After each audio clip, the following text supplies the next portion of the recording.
Avant de commencer cette vidéo, je t'invite à t'abonner à ma chaîne YouTube si ce n'est pas encore déjà fait, à mettre la cloche et à te rendre sur ma page Utip si tu souhaites me soutenir. Merci. Aujourd'hui, c'est unboxing et je sais pas ce qu'il y a dedans. Alors, qu'est-ce qu'on a dans ce carton? On a un autre carton, c'est un carton Tonor. Donc que dire des cartons Tonor? Ce sont des cartons qui sont très tonoriens. Ils sont un peu différents des cartons Amazon parce que il n'y a pas marqué Amazon dessus, il y a juste marqué Tonor. Bon, blague à part, il s'agit d'un kit microphone Tonor TC20 qui contient donc un microphone Tonor et un bras T20 que j'ai déjà ici. Et visiblement, c'est garanti 2 ans. Le carton est garanti 2 ans. À l'intérieur, on a un petit manuel d'instruction concernant le kit TC20. Alors, qu'est-ce qu'on va apprendre de beau dedans? Français, page 9 et 12. Donc, accessoires, il y a un microphone condensateur qui se branche en XLR. Et il y a un bras de support. Donc ça, c'est le bras articulé, c'est ça là. Il y a la pince de bureau, donc c'est la pince qui est juste en dessous. Il y a un support pour le microphone, un filtre anti-pop, une bonnette anti-vent, des scratchs pour mettre sur les câbles par exemple. Il y a un câble XLR.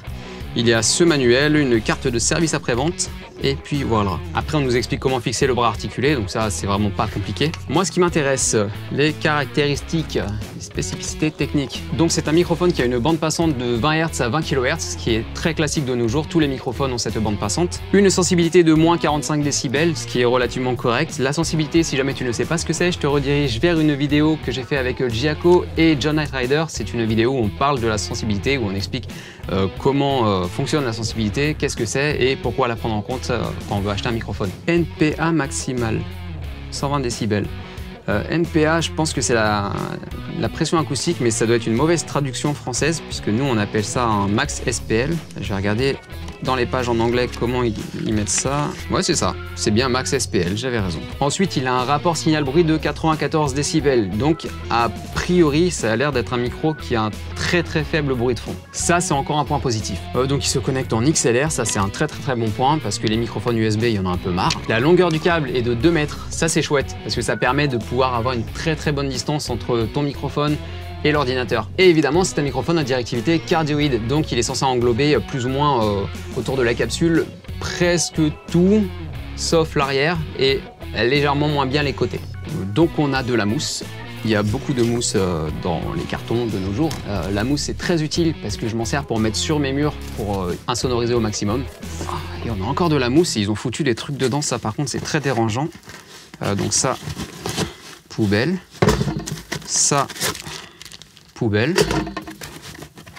Ça, poubelle. Voilà, on a une très belle mousse que je vais pouvoir mettre sur mon mur. Bon, blague à part, le microphone, le voilà. Donc on a un très beau microphone noir avec le logo Tonor par-dessus et écrit juste derrière TC20 qui est donc l'identifiant du microphone. Le micro ressemble beaucoup à tous les microphones statiques de studio et notamment au BM700 de chez Tonor, toujours. Avec, on a donc la pince, aussi appelée araignée, parce que parfois on me casse les couilles dans les commentaires pour dire « Ah oui, ça s'appelle une araignée, pas une pince ». Et en gros, c'est une suspension, elle sert à tenir le microphone et si jamais tu bouges ton pied de micro sans faire exprès, ben t'entendras pas les bruits de déplacement. Ça fonctionne comme ça.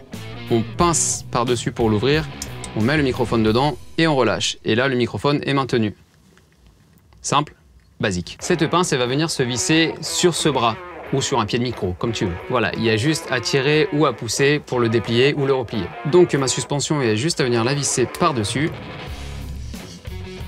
Ensuite, pour l'ajuster, on dévisse, on le tourne et dès que ça nous paraît correct, on resserre. Donc techniquement, il tient comme ça et puis je n'ai plus qu'à l'ajuster, histoire de le mettre à la bonne hauteur. Et voilà. Ensuite, avec ça, il va falloir mettre le support qui va sur le bureau. Donc ça, c'est tout con, ça se visse à un bureau. Par-dessus, on a juste à glisser ça à l'intérieur. Et voilà, le tour est joué. Imaginons que ça, c'est un bureau. Je le mets comme ça. Et puis voilà, j'ai mon micro. Maintenant, il va se poser le problème des plosives. Et pour parer à ça, on a 2 solutions. Soit on met la petite bonnette au-dessus, qui n'est pas spécialement ultra efficace pour la plupart des microphones, soit on rajoute le filtre anti-pop qui est fourni avec. Donc ça, il va venir se visser quelque part par là. Là, j'ai pas assez de bras sur moi, enfin, quoique j'en ai un 3e. Mais voilà, t'as compris l'idée. On peut faire un hélicoptère avec ça. Maintenant, ce qui va nous intéresser, nous, c'est de tester le micro. Donc pour ça, il y a un câble XLR qui va venir se raccorder ici et à mon enregistreur externe. Il y a un petit problème, il se trouve que le câble est peut-être un petit peu trop gros. Donc je vais en utiliser un à moi. Les câbles à connectique neutrique, c'est top du top. Si tu veux un bon câble, achète et il n'y a plus qu'à brancher le micro. À présent, tu m'entends à travers ce microphone, donc le Tonor T20, et je dois dire que je suis quand même assez bluffé. C'est la première fois que je l'entends et je trouve qu'il retransmet plutôt bien ma voix. Alors on va faire un petit test de directivité. Donc là je vais parler sur le côté du microphone, enfin je parle sur le côté du microphone, je parle derrière le microphone, je parle de l'autre côté du microphone. Maintenant je parle sur le dessus du microphone et enfin je parle sous le microphone. Et comme tu as pu l'entendre, le son diffère. C'est normal, la capsule est devant et donc c'est au devant du micro qu'on doit s'adresser. Côté sensibilité, je vais mettre une bonnette quand même. Voilà, donc là tu entends ma voix avec la bonnette. Donc je disais, la sensibilité, on a dit qu'elle était de moins 45 décibels. Je vais faire un petit test avec les plosives. Donc là j'ai le micro qui se situe à environ 1 point de distance de ma bouche. Et pas. Maintenant le même test avec le filtre anti-pop fourni avec. Pas. Donc voilà, on sent quand même que ça atténue plutôt pas mal.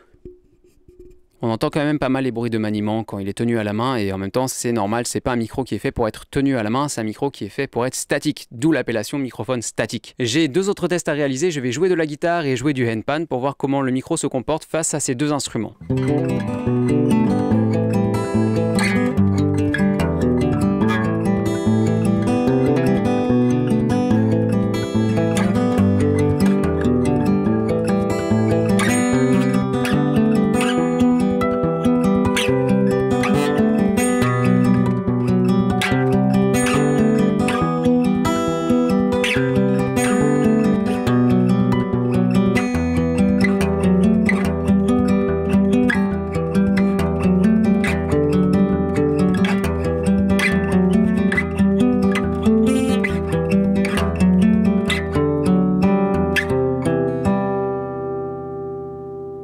Plutôt pas mal pour enregistrer une guitare acoustique.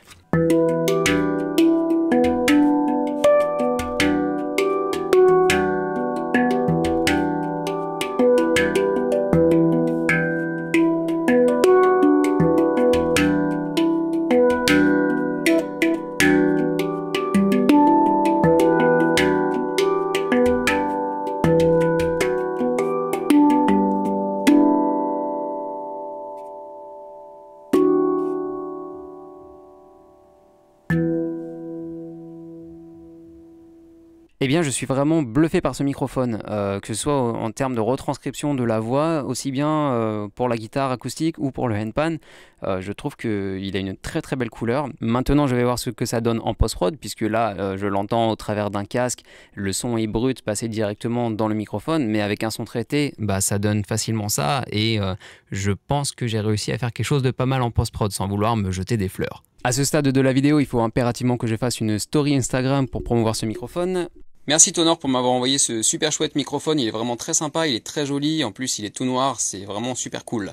En termes de budget, il est super accessible. Sur Amazon, il est à environ 60 €. Je te mets un lien dans la description si tu souhaites te le procurer. Franchement, ce pack, pour quelqu'un qui débute, ça peut être l'idéal. Ça peut être une très très bonne alternative à tous les autres packs qu'on trouve sur Internet. Et surtout, l'essentiel, c'est que c'est un microphone à condensateur. C'est un microphone qui nécessite donc une alimentation fantôme. Donc, il va te falloir une carte son capable de générer du 48 volts ou bien une console de mixage capable de générer du 48 volts ou encore un petit boîtier spécial qui délivre lui aussi du 48 volts. Je te mets également des liens dans la description et puis moi je te dis à la prochaine, c'était Skyarn, ciao!